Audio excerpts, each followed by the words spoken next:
Lorsque les profondeurs de ta parole puissent trouver accès dans le cœur et l'esprit de mon frère, afin d'établir cet homme en Christ que nous clamons en ces lieux. Seigneur, que l'idéal qui est dans l'essence du salut soit l'objet de notre partage jour et nuit. Merci car nous sommes les héritiers de Dieu. Nous avons hérité de Christ que nous sommes. Merci au Père de gloire. Nous t'exaltons, nous te bénissons, nous t'honorons, nous te proclamons roi. Nous disons tu es Dieu et Seigneur. Reçois la gloire et l'honneur. Et en ces lieux, Seigneur, tu es le sujet de nos chants, le sujet de nos exaltations et le sujet de nos sermons. Prends ta place en ces lieux, Seigneur. Nous nous rabaissons pour que toi tu sois élevé, Seigneur. Prends la place en ces lieux et dans nos cœurs, au nom de Jésus-Christ. Gloire à toi, Seigneur. Que quelqu'un m'aide à faire ces déclarations avant d'entrer dans la parole de Dieu ce matin. Père, je te suis reconnaissant de ce que tu m'as jugé digne de me confier ta parole. Je suis né par ta parole. Je vis par ta parole.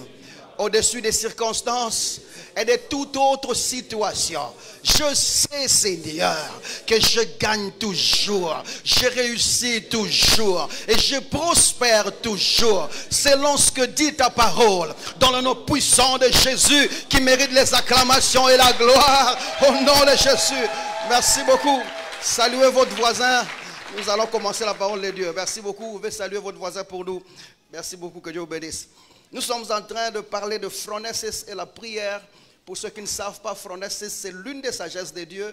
Il y a Sophia, il y a Sunesis, et puis il y a phronesis. Phronesis, c'est la sagesse qui est plus active, qui est plus démonstrative. C'est la sagesse qui crée, la sagesse qui fait des choses, ou en vérité, la sagesse qui pose des actes. C'est comme ça que lorsque nous l'avons amené dans notre thème de prière, nous avons dit que phronesis, c'est la compréhension active qui pose des actes et qui nous cause à le faire, tout en suggérant des lignes d'action en Christ. Elle pose des actes. Les actes sont déjà posés. Quand vous lisez la Bible, on vous dit que phronesis clame d'avoir été là avant le fondement de tout. Il a posé des actes, ou elle a posé des actes, cette sagesse. Maintenant, ces actes posés-là, ils nous causent à faire de même. Vous êtes avec moi jusque-là? En fait, nous subissons ce qu'il a déjà fait. Ce ne sont pas des choses étrangères, ce sont des choses déjà accomplies qui se réalisent dans nos vies par les suggestions qui viennent en Jésus-Christ. Alors comment est-ce que cette sagesse opère dans nos vies? Nous avons dit premièrement, elle nous établit dans la réalité de vie en Christ. La raison de cette sagesse, c'est nous établir dans la réalité de cette vie en Jésus-Christ. Dieu n'a pas laissé que sa sagesse arrive à toi en vain. Le but, c'est de t'établir dans la réalité de vie en Christ. Plusieurs personnes sont absentes dans cette vie-là. Mais cette sagesse de Dieu se démène, se bat pour t'établir dans cette réalité de vie en Jésus-Christ. Afin que tu ne sois pas étranger dans ta propre vie. Je peux te recevoir un bon amen là-bas? Alors maintenant, comment est-ce qu'elle fait en nous établissant? Nous avons dit, elle nous apporte des suggestions détaillées de cette vie-là. Il y a des choses que nous manquons et cette sagesse nous apporte ça. La deuxième des choses, c'est qu'elle nous octroie des affirmations qui boostent nos déclarations. La vie chrétienne est strictement fondée sur ce que nous disons. Tu as été enfant de Dieu parce que tu as déclaré. De la même manière, ta vie doit continuer comme ça. Partout tu parles parce qu'il n'y a pas de cimetière de paroles. Et sois confiant dans ce que tu dis. Quand tu dis quelque chose, ça arrivera toujours. Vous êtes avec moi jusque-là? J'ai dit ça arrivera toujours. Et troisièmement, qu'est-ce qu'elle fait? C'est qu'elle nous ramène à la conscience de sa présence et aussi de sa fusion. Quand tu parviens à la connaissance de cette sagesse-là, tout ce qu'elle fait, c'est de t'amener à ce que tu réalises que Dieu, non seulement il est présent dans ta vie, mais sa présence est justifiée par le fait que nous avons fusionné avec lui. Ça va jusque-là? Donc Dieu est présent parce qu'il parle par moi. Il voit avec mes yeux, il touche avec mes mains. Ok? Donc quand je ne suis pas là, Dieu est absent. Comme ici dans l'église, je suis sûr que Dieu est présent parce que je sais qu'il voit avec mes yeux, il parle avec ma bouche. Bon, vous n'avez pas besoin d'accepter qu'il soit présent ou il n'est pas présent. Moi, je sais qu'il est présent. Qu'est-ce qui me donne cette assurance? Parce que je sais qui je suis. Quelqu'un me comprend jusque-là? Ça doit être votre attitude dans votre société. Ça doit être ton attitude dans tes études. Ça doit être ton attitude partout où tu pars. Aie la conscience de quelqu'un qui véhicule Dieu. Et tu verras que tu auras des résultats différents au nom de Jésus-Christ. Alors maintenant, tout ce que nous avons dit ici, si cette sagesse est en train de vouloir agir de cette façon, c'est parce que tout ce qu'elle veut, c'est nous apporter ou nous faire parvenir à cet homme en Christ là. C'est comme ça que je vous ai dit ici, choisir c'est renoncer, c'est ça non? choisit de vivre dans l'homme en Christ et renonce de vivre seul. L'homme en Christ est vrai.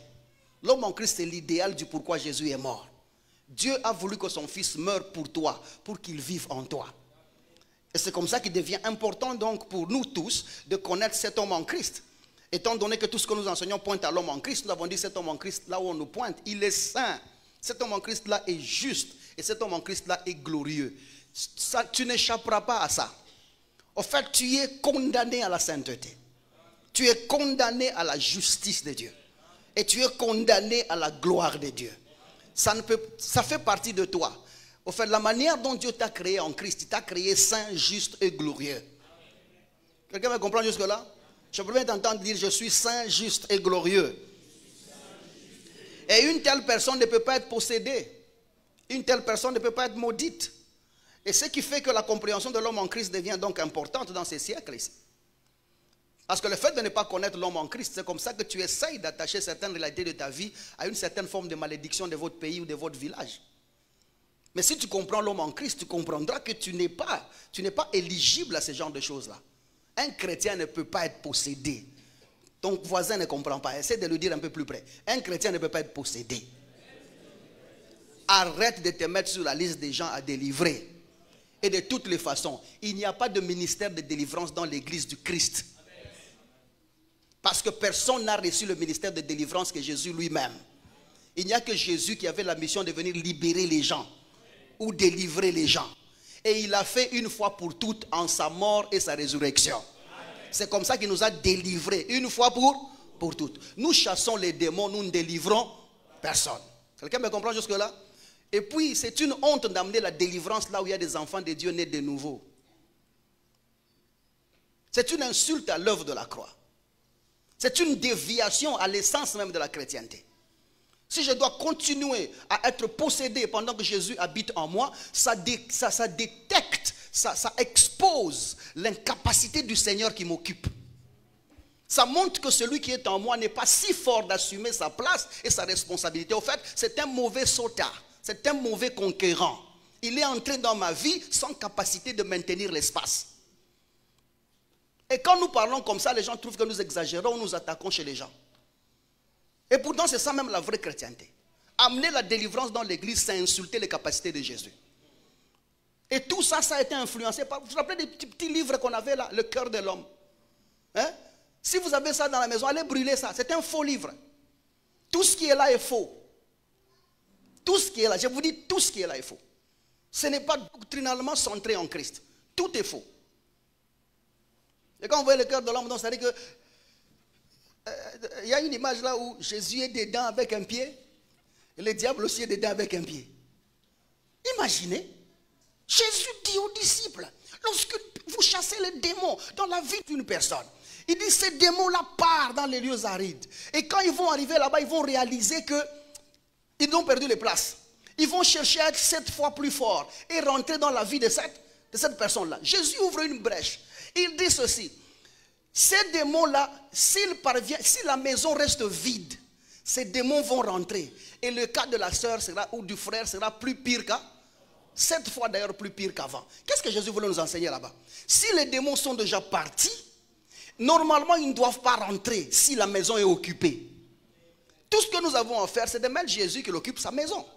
Si Jésus est dans la maison de quelqu'un, c'est-à-dire que les esprits qui sont partis ne reviendront plus jamais. Et c'est comme ça, quand tu as cru en Jésus-Christ comme Seigneur et Sauveur, sache que tu es une propriété de Dieu. Nous allons parler de ça. L'homme en Christ appartient à quelqu'un d'autre. On continue un peu avant que je ne m'anticipe là. Alors la compréhension de l'homme en Christ, je disais, devient plus importante et cruciale même dans cette génération. Parce que c'est cette compréhension de l'homme en Christ qui apporte en effet l'assurance qui soutient nos convictions dans la foi. Tu es plus sûr de ce que tu as cru parce que tu connais l'homme en Christ.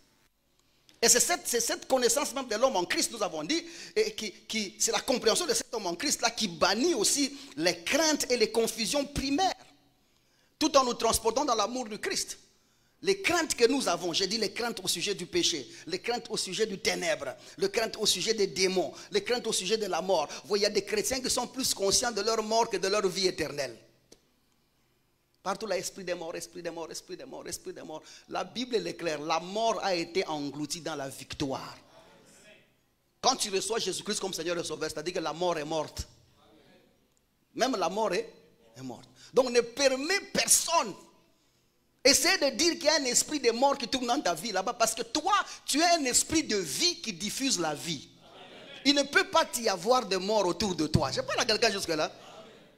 Ne permets personne.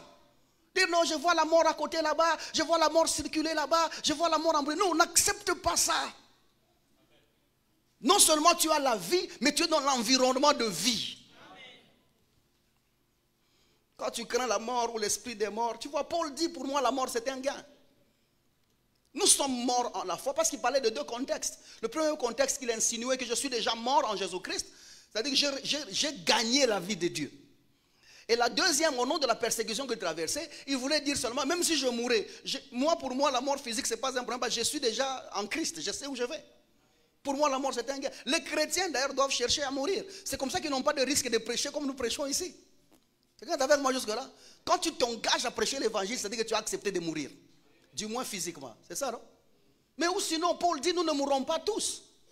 La mort qui a été vaincue, c'est la mort physique et la mort spirituelle. Mais nous avons été bercés et enseignés seulement à la conscience d'avoir reçu la vie éternelle, ok, à l'exemption de la mort spirituelle. Mais on ne nous a jamais dit que la mort physique était inclue. La mort physique était incluse. C'est comme ça que Jésus est ressuscité en toute chair. Nous l'avons vu. Il a mangé avec eux. On l'a touché. C'est-à-dire que tu peux décider de ne pas mourir et attendre que Jésus apparaisse, tu apparais avec lui. Parce que la Bible donne des garanties que ceux qui seront là, leurs corps seront changés. Et Paul souligne que nous ne mourrons pas tous. Moi, je ne suis pas dans les tous qui vont mourir. Je suis dans les autres là. Je veux bien être là. Je veux bien voir comment est-ce que, vous voyez, il est là, il apparaît, avant qu'il n'apparaisse, c'est pas son apparition, c'est mon apparition. Si Jésus ose apparaître sans moi, on annule. On va siffler là-bas, recommencer l'action, recommencer. Jésus, tu as été vite. Parce que son apparition, c'est notre apparition. La Bible dit, lorsque Christ, votre vie apparaîtra, vous apparaîtrez avec lui. Tu es là où se trouve ta vie. Tu ne peux pas apparaître à gauche et ta vie est à droite. Aïe, aïe, aïe. Aïe. Je n'ai point peur de la fin. Parce qu'en réalité, c'est lui qu'on attend, c'est moi. Quand tu parviens à ça, tu ne laisses pas un démon jouer avec toi. Maintenant, tu enlèves ce genre de crainte. Il y a aussi des gens qui sont dans les craintes de critiques. Toi, tu crois que naître de nouveau, c'est exemption de critiques? Nous, on nous appelle des Belzéboul. Nous travaillons avec les esprits de Belzéboul. Vous parlez, non, on s'en fout. Vrai ou faux, mon frère? Nous, on nous insulte là. Ils critiquent tout ce qu'ils peuvent critiquer là. Nous travaillons avec un esprit de démon, on s'en fout. Ça fait partie de la nouveauté de vie. Déjà, le Seigneur que tu prêches là, sa venue en chair est critiquée. Sa vie critiquée. Sa naissance critiquée. Sa croissance critiquée. Sa mort critiquée. Son ensevelissement critiqué. Sa résurrection critiquée et refusée expressement. Vous comprenez? Son apparition auprès des disciples critiquée. Que même l'un des disciples a même dit non, moi j'ai dormi chez moi là-bas. Vous avez dit là à Paris comment? Moi s'il vient seulement, non, il faut qu'il me montre les blessures qu'il a subies là. Critiqué. Comment veux-tu ne pas être critiqué quand tout ce que tu es et prêches est critiquable? Nous sommes déjà voués aux critiques. Quelqu'un me comprend jusque-là? Il ne faut pas avoir peur des critiques. Tu vois, quand tu es installé dans l'amour de Dieu, tu t'en fous des critiques. Et au fait, tu parviens à un point où tu... Attendez, je vais vous dire une chose. Sachez bien que les gens qui vous critiquent sont moins nombreux que ceux qui vous aiment. Je répète, les gens qui vous critiquent sont moins nombreux que ceux qui vous aiment. Seulement, ceux qui vous critiquent, tu les entends parce qu'ils parlent fort. Mais il y a beaucoup de gens qui t'aiment, qui disent rien. Quelqu'un me comprend jusque-là? Ce n'est pas la fausseté des critiques qui fait... On s'en fout, nous autres, ici. Tu critiques ou tu ne critiques pas, on avance. Et d'ailleurs, aujourd'hui tu me critiques, demain je suis même disposé. Au fait, j'étais déjà pardonné ton critique là. Avant que tu ne critiques, je te pardonnasse. Et je suis déjà prédisposé à te... Non, ne viens même pas me demander pardon que tu m'avais critiqué. Je savais déjà que tu me critiquerais. Et je savais déjà que je te pardonnerais. Je savais déjà que tu viendrais. Parce que je suis dans l'éternité. J'ai déjà vu demain. J'ai déjà vu comment est-ce que tu vas venir me demander pardon. Donc ne t'en fais pas. Critique. Je sais combien Dieu m'aime. Et ce n'est pas tes critiques qui vont changer ça. Quand tu comprends l'homme en Christ, tu t'importes. Tes critiques importent peu. On m'a dit, on a dit. Pourquoi tu veux qu'on ne dise pas? Pourquoi tu veux qu'on ne dise pas? Tu vis dans la forêt, tu es dans la forêt. Les gens parlent toujours. Laisse-le critiquer. Aide-moi à dire, je vous bénis à critiquer. Je vous bénis à critiquer.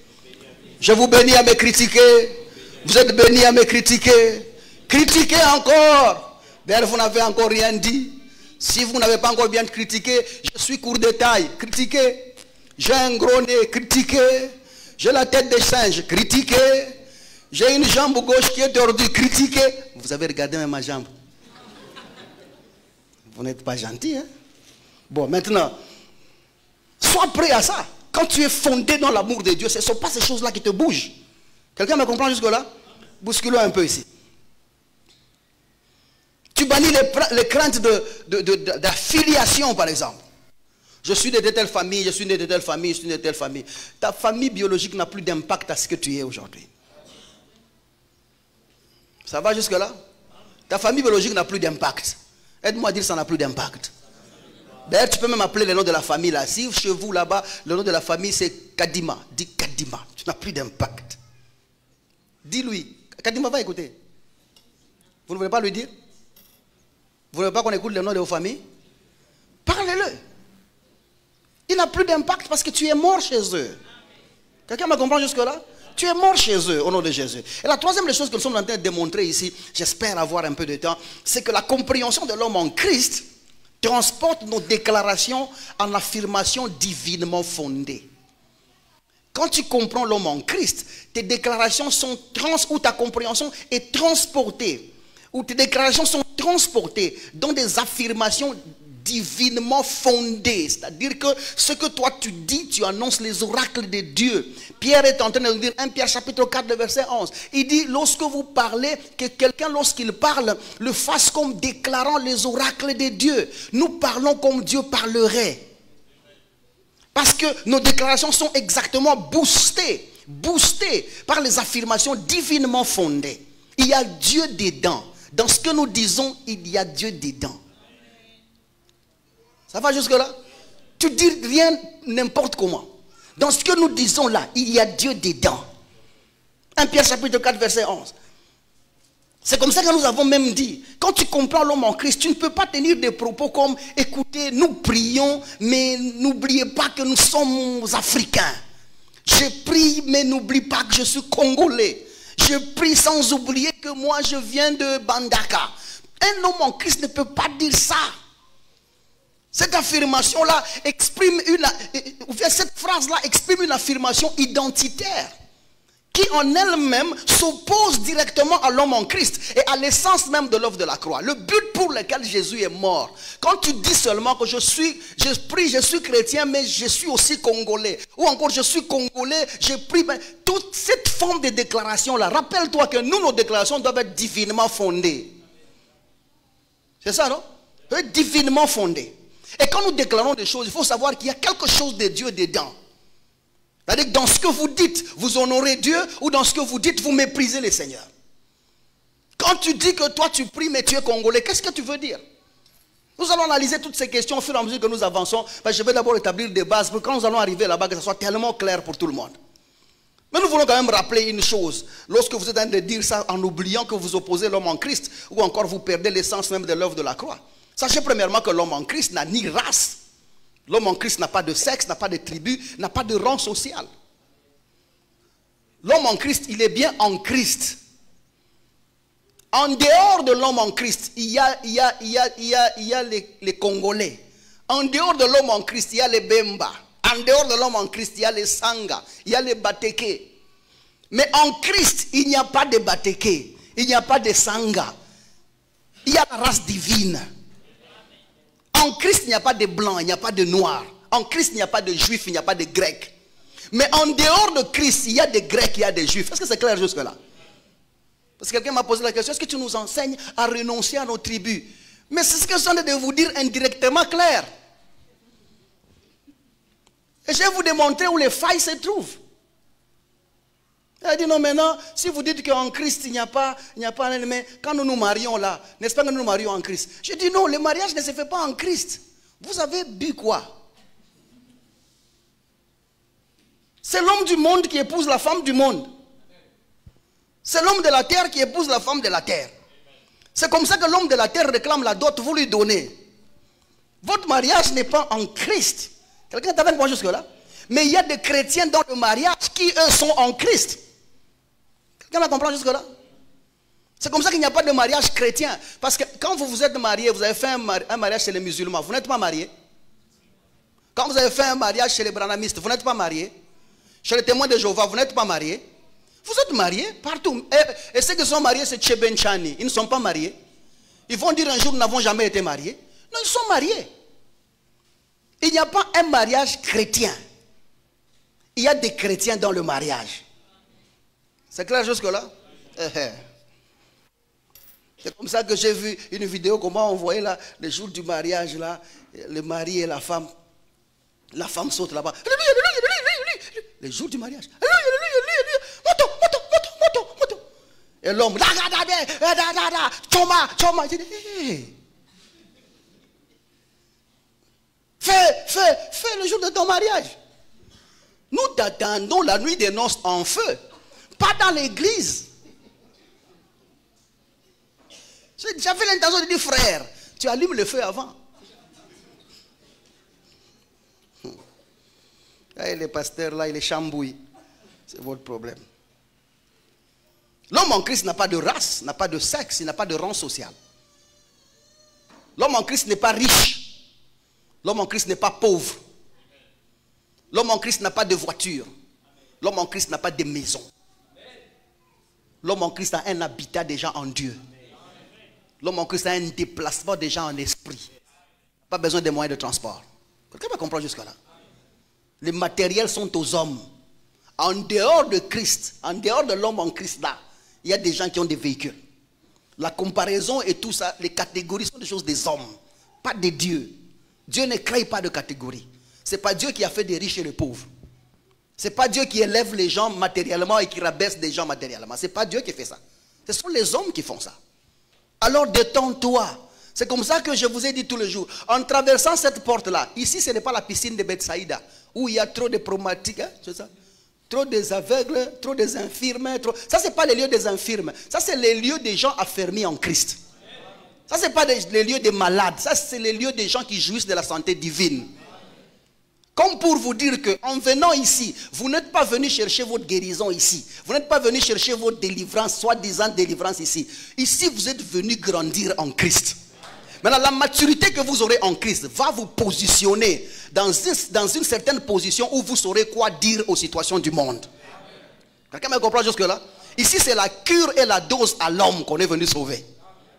J'espère que vous m'avez compris. Hein? Et j'ai des témoignages ici, il y a des gens qui sont là, pasteur. C'est comme j'ai discuté avec Naniat d'hier, je crois que c'est mon épouse qui me dit, là-bas, oh non, il y a une maman qui a dit, même si le pasteur lui n'aime pas qu'on accepte son Dieu, mais nous, notre Dieu, son Dieu là fait quand même des choses dans notre vie. Moi, je n'ai pas un Dieu en particulier. Cet évangile agit dans nos vies en particulier.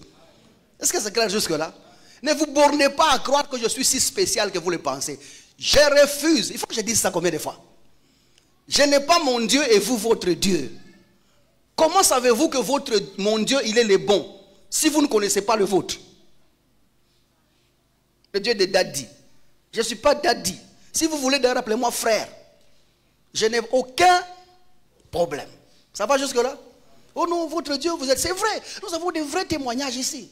Les gens sur lesquels on n'a pas imposé les mains, les gens sur lesquels on n'a pas prié, mais qui vous disent j'étais dans le culte ce jour-là. Nous avons adoré le Seigneur. Vous avez prêché et puis nous avons prié un peu. Je suis rentré à la maison, je rentre chez le médecin, les myommes ont disparu, les kystes ont disparu. Voilà, j'étais malade. Ça, ce sont des témoignages que nous recevons tous les jours, tout le temps, tout le temps. Les gens se guérissent tous les jours parce que la puissance est dans l'évangile. Quelqu'un me comprend jusque-là? La Bible dit, Paul dit, je ne point honte de l'évangile, car c'est une puissance de Dieu pour le salut de quiconque croit. Quand je vous prêche ici, vous recevez l'habileté de Dieu qui peut vous sortir de n'importe quoi.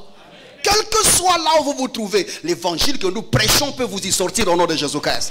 Alors moi je t'appelle à grandir. En grandissant, tu quittes le niveau que tu étais avant ou que tu avais avant. Quand tu acceptes l'homme en Christ là, tu commences à fonctionner là. Toi et moi, nous n'allons plus discuter maladie, nous n'allons plus discuter chômage, nous n'allons plus discuter les choses de ce monde. Parce que tu seras affectionné aux choses d'en haut, ayant déjà vaincu les choses de ce monde. Quelqu'un me comprend jusque là?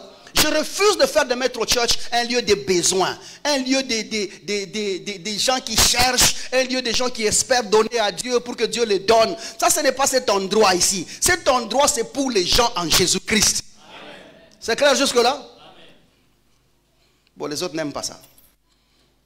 Donc maintenant, moi, je suis chômeur, je vais faire comment? Écoute ce que nous te disons. Tu vas recevoir la créativité. Tu vas créer quelque chose. Et moi je suis malade, je fais comment? Écoute ce que nous te disons. Accepte la santé divine qui est en toi. Et tu verras que tu seras guéri sans problème. Mais si tu tiens à venir parce que tu es un enfant, viens, je vais t'imposer la main comme c'est ce que tu veux. C'est ça, non? Je t'impose la main, je te dis, si demain tu reviens encore malade, je te gifle. Bon, je ne vais pas dire ça quand même. L'homme en Christ, deuxièmement, est de la maison de Dieu et il est membre de son peuple. C'est l'assertion qui nous a amenés ici. Il est de la maison de Dieu et membre de son peuple. Nous devons tout d'abord noter que naître de nouveau, c'est parvenir à un changement d'identité, un changement d'appartenance, un changement de statut. Quand tu reçois Jésus-Christ comme Seigneur et Sauveur, c'est-à-dire que ton identité n'est plus la même. Recevoir Jésus-Christ veut dire changer ton appartenance. Et recevoir Jésus-Christ veut dire aussi changer son statut. Et ça, c'est un vaste sujet lorsqu'on change les statuts là. C'est encore trop long. Mais voyons un peu, parce que nous avons déjà parlé de l'identité. Lorsque nous parlons de l'homme en Christ qui a changé son identité, ou encore l'homme en Christ avec l'identité changée, nous avons dit que l'homme en Christ n'est pas de ce monde. L'homme en Christ est concitoyen des saints et habitant de la maison de Dieu. L'homme en Christ, troisièmement, nous avons dit, il est héritier de la promesse. Quand la Bible parle héritier de la promesse, la phrase héritier de la promesse, c'est un langage biblique qui ne ressemble pas à héritier comme vous ici dehors. Quelqu'un est avec moi jusque-là? Héritier de la promesse là, réfère à la promesse que Dieu avait donnée à Abraham de nous faire Christ. Quand on dit tu es héritier de la promesse, donc tu as hérité le Christ qui a été promis et tu es lui. Quand Paul parle d'héritier de la promesse, c'est-à-dire que nous sommes parvenus à la stature de Christ. Est-ce que nous nous comprenons? Ce n'est pas héritier de promesse. Dieu n'a pas de maison sur terre. Hein? Dieu n'a pas de voiture sur terre. Dieu n'a pas sa province à lui, il n'a pas son pays à lui. Pour que nous héritions, non. Nous avons hérité Christ. Notre héritage, c'est Jésus. Et nous sommes l'héritage qu'on a hérité. Ouf, quelqu'un me comprend jusque-là? Je suis l'héritage que j'ai hérité. Parce que Dieu nous a prédestinés à être semblables à l'image de son Fils. À être semblable à l'image de son Fils. Pas à ressembler à Jésus. Pas à avoir l'image de Jésus. Mais à être semblable à l'image de son Fils. Ça veut dire l'exacte représentation de sa personne. Tu peux même prendre une photo aujourd'hui en sortant ici, une grande. Tu mets dans le cadran, tu affiches dans ta maison, mais tu écris là-bas Jésus-Christ. Ça va? Où est le problème? Qui a vu Jésus pour te contester? Parce que pour vous, Jésus, c'est Max Zavel, c'est qui l'acteur là? Hein? Robert Power ou Max Cavaziel. C'est ça votre Jésus? Un gars avec la barbe, un peu tout ça, un peu musclé, un peu tout ça. C'est ça votre vision de Jésus? Elle est fausse. Ce sont des acteurs. Vous savez quoi? Le monde n'attend qu'un seul Jésus. Qui a ta tête là, imagine. Si tu savais ça, tu enlèverais cette photo là. Et puis une autre chose, parce qu'on y est. Cette histoire d'avoir des croix là debout, vous savez que c'est une offense à l'œuvre de la croix. La croix est tombée. Porter une croix ne te fait pas chrétien. Au contraire, quelqu'un qui résiste à l'acte de la croix. Bah, tu veux garder la croix debout. Comme si le prix du péché n'a jamais été payé. J'ai dit quelque chose? J'en vois même des gens élever la croix dans l'église. Mais ils prêchent quand même Jésus. Comment allez-vous prêcher l'œuvre accomplie avec le symbole de l'œuvre en cours? Et vous avez remarqué, partout il y a des croix debout, les gens vont en genoux tout le temps. Parce qu'ils n'ont pas encore traversé cette étape. Mais quand vous savez que la croix est déjà brisée, et que l'offrande de la croix était déjà ôtée, conduite dans les tombeaux, et qu'il est déjà ressorti après 3 jours et 3 nuits, qu'il est ressuscité des morts, et qu'il a été même parmi nous, mais il n'est même plus parmi nous, il est en nous. Comment le laissez-vous à la croix? Ta présence doit être la raison de la chrétienté. Ta présence doit être la raison pour laquelle les gens croient. Toi-même là, tu es la chrétienté en entière. Ou en entièreté. Quelqu'un me comprend jusque là? Aide-moi à dire, fais tomber ça. Enlève-la sur ta chaînette là, on la voit. Bon, comme tu veux la beauté, comme c'est de l'or, reste. J'ai quand même dit, hein. L'homme en Christ est membre de son peuple. Nous sommes les gens du peuple de Dieu. Nous sommes les gens de son peuple, pas du dehors. Tout ça là, nous en avons parlé. Mais j'aimerais attaquer l'autre assertion. Après avoir dit que l'homme en Christ change d'identité, la deuxième des choses, c'est que l'homme en Christ change son appartenance. Naître de nouveau veut dire que tu as changé d'appartenance. Tu n'appartiens plus à la même personne. Et j'aimerais souligner une chose ici. Tous les êtres vivants sur la terre subissent 2 ou 3 choses qu'on peut retenir ici. Tous les êtres vivants sur la terre ont des appartenances, par exemple biologiques, des appartenances de cycle de vie, ou encore des appartenances à la nature. Quand nous parlons des êtres vivants, ici je parle des arbres, je parle des animaux et je parle des hommes. Ça, ce sont des êtres vivants. Quand on parle être vivant, ce n'est pas seulement toi, homme. À côté de toi, il y a l'arbre qui est aussi être vivant. Il y a aussi les animaux qui sont des êtres vivants. Maintenant, ces gens ici, ils ont des appartenances. La première appartenance par exemple, c'est l'appartenance à la nature. Tous les êtres vivants c'est prouvé qu'ils partagent le même écosystème terrestre. Comme pour dire que, si tu prends un être vivant sur terre, tu l'amènes sur Jupiter, il ne vivra pas. Parce qu'il ne peut s'en sortir que dans l'écosystème de la terre. Vous les changez de disposition, vous les changez d'endroit, il ne survivra pas. Quelqu'un est avec moi jusque-là? C'est ce que la Bible tente de nous expliquer aussi, parce que nous parlons comme ça pour être intellectuellement corrects, afin que bibliquement que nous soyons aussi corrects. Quelqu'un me comprend jusque-là? Quand nous parlons de l'homme en Christ qui a changé son appartenance, nous visons à ça. Que tu comprennes d'abord que les êtres humains appartiennent à un seul écosystème. Vous les délogez de leur écosystème et ils ne survivront pas. C'est ce que Paul tente de nous expliquer. Regardez en Éphésiens chapitre 2. Regardez le verset 1er. On peut continuer un peu jusque là. Pour écouter ce que Paul est en train d'établir ici.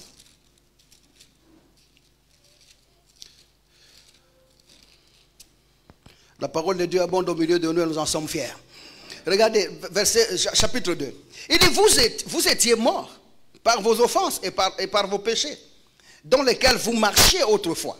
On parle de l'autre fois. Il dit, nous marchons autrefois comment? Il dit, selon le train de ce monde, selon le prince de la puissance de l'air. Le prince de la puissance de l'air. Ici, nous parlons de l'écosystème. Selon le prince de la puissance de l'air, il dit de l'esprit qui agit maintenant dans le fils de la rébellion. Il y a ceux qui se sont rebellés à l'évangile et qui continuent à vivre dans le même système, dans le même écosystème, sous le prince ou sous la puissance du prince de l'air. Maintenant, on ajoute verset 3. Nous tous aussi, nous étions de leur nombre. Nous étions êtres vivants comme eux. Il dit, et nous vivions autrefois, selon les convoitises de notre chair, accomplissant la volonté de la chair et de nos pensées, et nous étions par nature, des enfants de la colère. C'est-à-dire, nous subissions tous l'œuvre de la loi. La loi nous châtiait tout le temps, parce que nous l'offensions. d'une manière naturelle. Parce que le cœur de l'homme est constamment poussé vers le mal et sera toujours en offense à la loi que Moïse a instaurée. Il dit, nous étions par nature des enfants de la colère.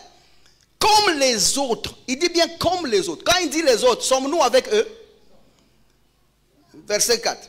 Il dit, mais Dieu qui est riche en miséricorde à cause de son grand amour dont il nous a aimés, nous qui étions morts par nos offenses, nous a rendus à la vie avec Christ. C'est par grâce que vous êtes sauvés. Il nous a ressuscités ensemble et nous a fait asseoir ensemble dans le lieu céleste en Jésus-Christ. L'homme en Christ n'est pas dans l'écosystème terrestre. L'homme en Christ est céleste. Quelqu'un me comprend jusque-là? En d'autres termes, tu ne subis pas ce que les êtres humains subissent. Parce qu'en réalité, au cas où vous ne savez pas, l'homme en Christ n'est pas un être vivant. L'homme en Christ est un être vivifiant. Ne te classe pas parmi les êtres vivants. Paul dit toute chair n'est pas la même chair. C'est pas là quelqu'un jusque là? Toute chair n'est pas la même. L'homme en Christ, ce n'est pas un être vivant. Allons-y un peu. La deuxième des choses, c'est l'appartenance biologique. Ou encore l'appartenance au cycle de la vie. Tous les êtres vivants naissent, croissent, se reproduisent et meurent. C'est ce qu'il faut. Naître, croître, se reproduire et mourir. Maintenant, l'homme en Christ n'est pas dans le système de reproduction humaine. L'homme en Christ ne naît pas comme un homme ordinaire, comme un être vivant. L'homme en Christ ne croit pas grandir comme un être vivant, parce qu'il n'est pas un être vivant. L'homme en Christ ne se reproduit pas comme les êtres vivants. L'homme en Christ non plus ne meurt pas, parce que lui, il est la source de la vie. Il ne meurt pas, mais il vivifie. Voyons un peu, comment est-ce que l'homme en Christ, lui, naît? La Bible nous prouve que l'homme en Christ, lui, en ce qui concerne la naissance, il est né de Dieu. L'homme en Christ n'est pas de la maternité des hommes. Un homme ne peut pas faire des enfants pour Dieu. L'homme en Christ est enfant de Dieu. Il est né de Dieu. C'est comme ça que vous ne pouvez pas appeler quelqu'un père spirituel. Parce que ça voudrait dire qu'il vous a engendré en esprit. Il y a des pères de la foi chez lesquels nous tirons la ligne des doctrines que nous suivons. Moi, je suis un père de la foi. Je ne suis pas un père spirituel. Parce qu'un homme ne peut pas faire des enfants pour Dieu. Est-ce que nous nous comprenons jusque-là? La maternité de Dieu, elle est de la résurrection des morts et non de la poussée de l'homme. Nous ne naissons pas du placenta. Nous sommes nés de l'Esprit de Dieu. Il y a une différence. Là où les hommes ont accouché, Dieu a donné naissance à ses siens. Maintenant, l'homme en Christ n'est pas né comme les êtres vivants. L'homme en Christ est né de Dieu. Et l'homme en Christ n'est pas dans les formules de la naissance des êtres vivants, parce qu'en réalité, sa formule structurelle de conception est différente. La sémence qui a été posée dans les êtres vivants est connue. Tous les êtres vivants fécondent. Mais nous, la sémence qui a été posée, ce n'est pas le spermatozoïde. La Bible nous dit que nous avons été engendrés par la parole. La sémence posée pour nous concevoir, c'est la parole. C'est cette parole qui s'est faite chair que nous sommes. Étant né de la parole qui est faite, que nous faisons chair, la parole a été faite chair que je suis, je ne peux pas être la même chair qui a été née de la biologie. Car toute chair n'est pas la même chair. Je parle à quelqu'un jusque là? Jean chapitre 1er, verset 13. Ils sont nés de la... Ah, allons là-bas carrément. Mon temps est en train de filer comme s'il y avait un problème. Regardez le verset 13. Il dit, lesquels sont nés, non du sang. Vous voyez bien qu'il n'y a pas de sang dans la naissance de l'homme en Christ. Après le sang, il dit quoi? Ni de la volonté de la chair, ni de la volonté de l'homme, mais de Dieu. Mais de Dieu. Maintenant, regardez le verset qui suit. Et la parole a été faite. Pourquoi cette corrélation? Ce que Jean veut nous dire, c'est que nous sommes la parole faite chair. Nous ne sommes pas nés des processus des êtres vivants. Parce que nous ne sommes pas des êtres vivants. Je suis en train de parler à quelqu'un jusque là? 1 Pierre chapitre 1er, le verset 23.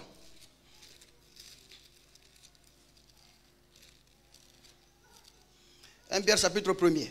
Regardez le verset 23.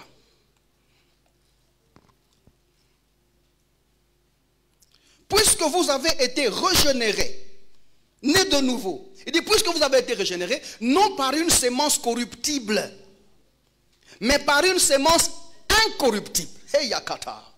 Je suis né d'une sémence incorruptible. C'est quoi cette sémence incorruptible? Il dit, la parole vivante et permanente. Non seulement je suis incorruptible, non seulement je ne meurs pas, mais je reste pour toujours. C'est incorruptible et permanente. Mes souches sont incorruptibles, ne s'abîment pas, et mes sources ne disparaissent pas. Je suis né d'une semence inaliénable qui produit une vie infinie. Je ne parle pas de prolongement des jours. Ce n'est pas prolongement des jours. J'ai la vie de Dieu. Regardez Jacques chapitre 1er, verset 18.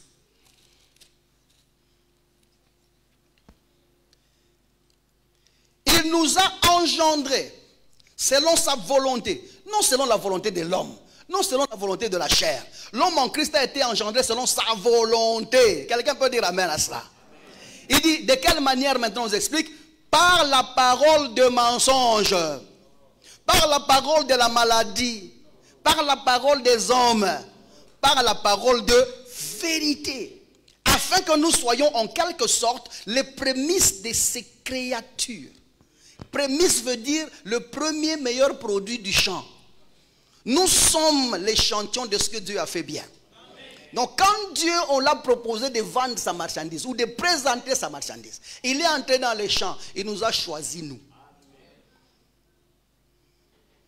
Et nous devons être ceux qui représentent le reste de la marchandise. Quelqu'un est avec moi jusque-là?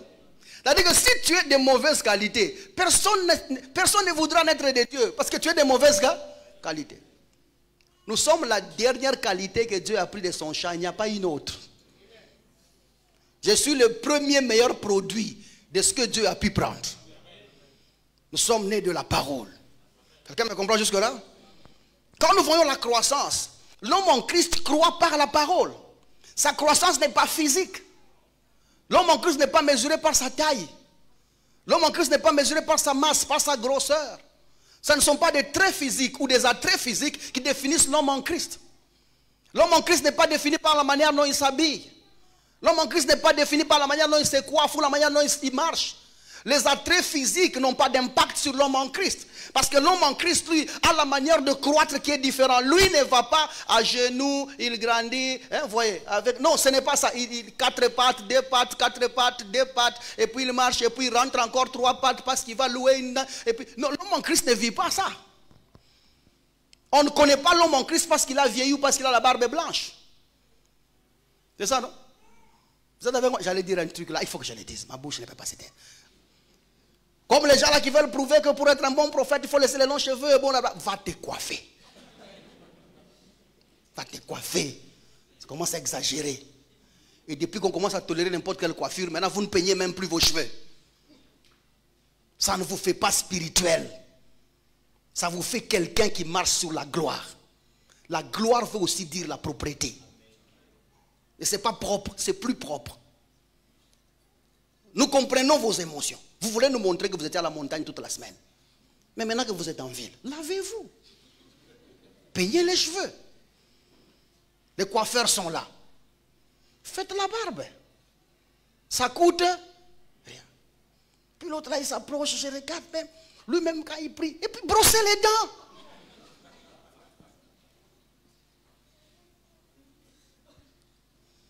L'autre là, quand il prie comme ça, tu es assis à ses côtés, donc tu sentiras que c'est la pluie.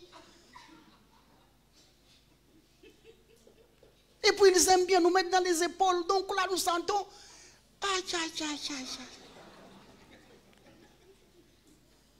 Il y a même les parfums qu'on enterre avec les gens ici. Ça s'appelle comment? Ça a un nom, les parfums qu'on enterre avec les gens ici. Ça coûte moins cher. Les offrandes que tu prends, c'est des gens. Prends un petit parfum. Tu es quand même quelqu'un qui se met au milieu des gens. Et puis, les mentholatoum, ça existe. Pourquoi tu vas laisser ta voix comme ça? Tu te crées le cancer de gorge pour rien. Pour qu'on voie quoi?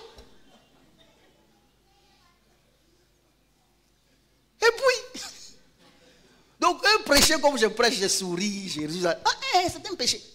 Je dis, fâché, tu vieillis avant. Décontracte-toi, mon frère. Ce n'est pas ton œuvre, c'est l'œuvre de la croix. Ce n'est pas ton ministère. Nous sommes des comme prophètes. Laisse le vrai prophète prendre sa place. Tu vas prendre la charge de ces gens, tu sauras. Tu sauras. Dieu soit loué, ils sont encore ignorants, ils te donnent encore un petit rien. Viens me demander, moi. Les gens ici, Batimbela Kala. Je les ai déjà abîmés. Donc il n'y a pas moyen que je dise, oh non, mon frère Jacques. Jean-Jacques, tu es là, bon, pendant que j'ai prié, j'ai vu, je ne sais pas, mais je t'ai vu avec un colis. Tu es venu me voir à la maison. Je ne sais pas ce que ça veut dire, mais je pense que la dernière fois que tu as donné ta dîme, c'était quand? Jean-Jacques va dire, papa, dis-moi seulement que tu as faim, je contribue. Parce qu'il est instruit. C'est ça, non? Il est instruit. C'est ce que vous êtes devenus. Ils ont de la chance parce qu'ils ne sont pas ici. Arrêtons-nous là. Mon temps est parti. Coiffe-toi.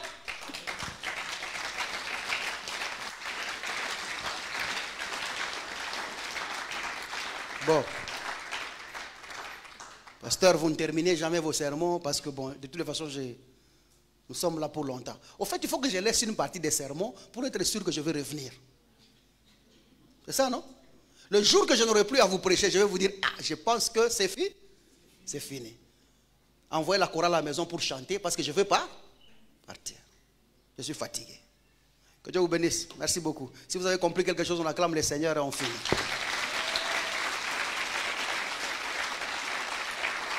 Bon. Il y a un texte qui m'a toujours intrigué. On va prier sur ça.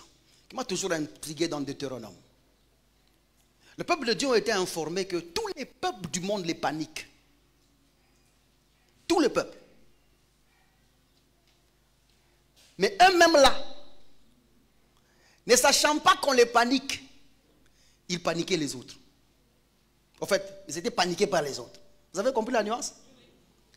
Ils diffusaient la terreur, ils diffusaient la gloire de Dieu, ils diffusaient ce que Dieu... Les gens du dehors là savent que ces gens, ils sont terribles. Mais eux-mêmes là, c'est, oh, regardez devant eux, nous sommes comme des sauterelles. Devant eux, ça ne marche pas. Vous voyez, devant, ils vont nous taper, ainsi de suite. Moi, je suis venu comme un informateur. J'ai été voir ce qui se passe de l'autre côté. J'ai vu les gens qui sont là-bas. Ils vous paniquent. Quelqu'un me comprend jusque-là? Ils vous paniquent. Lève la tête et avance. Lève la tête et réussis. Lève la tête et prospère. Ne t'enferme plus dans la maison parce que là dehors ils te paniquent. Tu as cru qu'ils ont mis des barrières? Non, à ton arrivée ils vont fuir. Tu trouveras les planches des barrières déjà jetées à gauche et à droite parce qu'à ton passage ils entreront dans la forêt. C'est comme ça que j'aimerais qu'ensemble que nous annonçons le départ de ton blocage au nom de Jésus-Christ. L'absence de la souffrance au nom de Jésus-Christ. Toute perturbation due au manque de quoi que ce soit, lève-toi et avance parce que tu n'as plus d'obstacle devant toi. Jésus est passé par là et tu es plus que vainqueur au nom de Jésus-Christ. Ce matin, nous voulons nous tenir debout comme un seul homme et déclarer tout haut que nous sommes forts, que nous sommes puissants. Dis à toi-même, je sais qui je suis. Je suis l'homme en Christ. Je ne subis pas leur maternité. Je ne subis pas leur puissance. Je ne subis pas leur... Moi, j'ai la puissance de Dieu. Tu ne touches pas ma vie. Tu n'entres pas chez moi. Je ne manque pas. Je ne perds pas. Je n'abandonne pas. Je ne rate pas. Au nom de Jésus-Christ. Regarde, tu lèves la voix et tu commences à prier maintenant au nom de Jésus. Et dans fais-le en esprit. Annonce des oracles. Pose des semences. Commence à dire les choses. Priez en esprit. Cette diffusion a été sponsorisée par des frères et sœurs qui croient en l'avancée de l'évangile de Jésus-Christ et Jésus-Christ crucifié sans additif. Si vous désirez vous joindre à eux, veuillez nous contacter au +243 99 000 27 60 ou encore par email à l'adresse maîtrechurchrdc@gmail.com.